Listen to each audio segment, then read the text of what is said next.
It's 3 a.m. You're staring at the ceiling. Your phone is face down beside you because you promised yourself you wouldn't check it. You feel broken. But the real answer is far stranger than broken. Your ancestors were awake right now too. Every single night for tens of thousands of years. And they weren't lying there panicking about it. Somewhere between 100,000 years ago and about 200 years ago, humans slept in a completely different shape. Not one long block, 2 blocks. A first sleep, then a stretch of waking in the dark, then a second sleep before dawn. Historian Roger Ekirch spent over a decade digging through diaries, court records, and medical texts and found hundreds of casual references to this. People wrote about the hour between sleeps like it was just Tuesday. They prayed, they talked, they had sex, they visited neighbors. Nobody called it insomnia. There wasn't even a word for it because nothing was wrong. So what changed? You did. Or rather, your world did. Before artificial light, night wasn't empty time, it was long. Depending on the season, darkness could stretch for 14 hours. No human body, ancient or modern, is built to lie unconscious for 14 straight hours. So the body split the night in two, with a quiet island of waking in the middle. Ekirch calls this segmented sleep, and he argues it was the default pattern across most of human history in cultures all over the world. Not a disorder, a design. Here's where it gets stranger. Sleep researcher Carol Worthman studied groups still living without electricity, and she found something almost identical. People dozed near a fire. They half woke. Someone tended the flames. Someone told a low, quiet story. Children stirred, were soothed, drifted back down. Sleep wasn't a locked door you walked through alone. It was porous. Shared. Watched over by whoever happened to be awake. Think about what a fire actually required. It needed feeding. All night.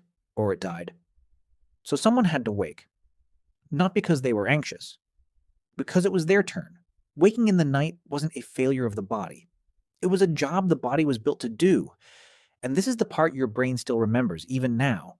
Even in a house with locked doors and central heating. That 3 a.m. alertness you feel? That prickling listening quality?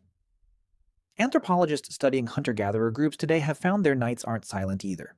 There's a kind of low hum of vigilance built into how humans rest in groups. UCLA sleep researcher Jerome Siegel recorded sleep patterns in 3 remote communities with no electric light, expecting to find people crashing into deep, unbroken sleep the moment the sun went down. He didn't. He found people going to bed hours after dark, waking briefly in the night, and getting on average about the same amount of sleep as you do. Not more. The romantic idea of the deeply rested caveman doesn't hold up. What held up was the shape of the waking.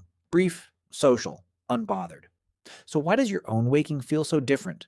Why does it feel like dread instead of routine?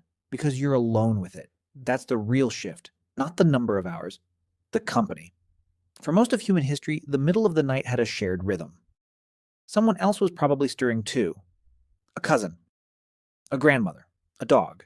The dark had witnesses. When you wake up now, you wake up in a private box, in a silent house, on a schedule built entirely around one number glowing on a clock. And that number becomes an accusation. You start doing math. 5 hours left, now 4. Every waking moment gets weighed against a deadline instead of just being lived. Here's the twist that should genuinely unsettle you. The modern anxiety about waking at night isn't ancient. It's recent. Ekirch traces the anxiety itself back to the same invention that erased segmented sleep in the first place. Artificial light. Gas lamps, then electric bulbs, pushed bedtimes later and later. Night stopped being long, unhurried territory and became a shrinking window you had to cram sleep into before work. The 2-block pattern collapsed into 1 block, because 1 block was all the remaining hours allowed. And once there was only 1 block, waking inside it stopped looking like nature. It started looking like a malfunction. You inherited a body built for a slow, watched 2-part night. You're trying to run it inside a fast, isolated 1-part schedule. No wonder the gap between them feels like panic. There's something else Worthman noticed in her research that rarely makes it into modern sleep advice. In small, close-knit groups, nighttime waking often served a quiet social function. It was when private thoughts got voiced, when small griefs surfaced, when someone could speak in the dark without being fully seen. The hour between sleeps wasn't wasted, it was where a certain kind of honesty lived because darkness lowers the stakes of being known. Ekirch found the same in old letters and diaries, confessions, small tendernesses, plans.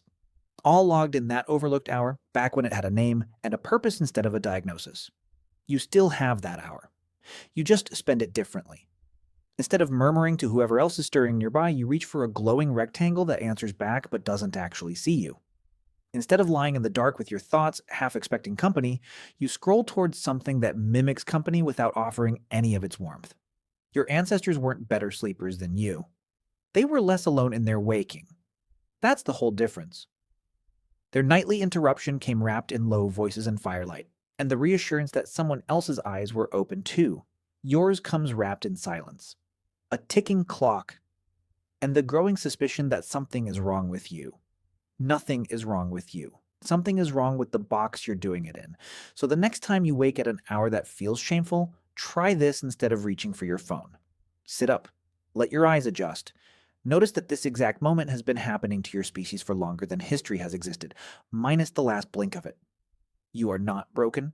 You are early. You are simply awake. During the part of the night, your body has always set aside for something other than sleep. The tragedy isn't that you woke up.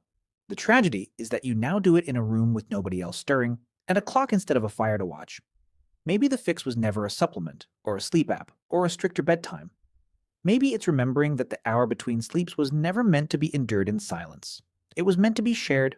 It's 3 a.m. You're staring at the ceiling. And for the first time, that doesn't feel broken. It feels ancient.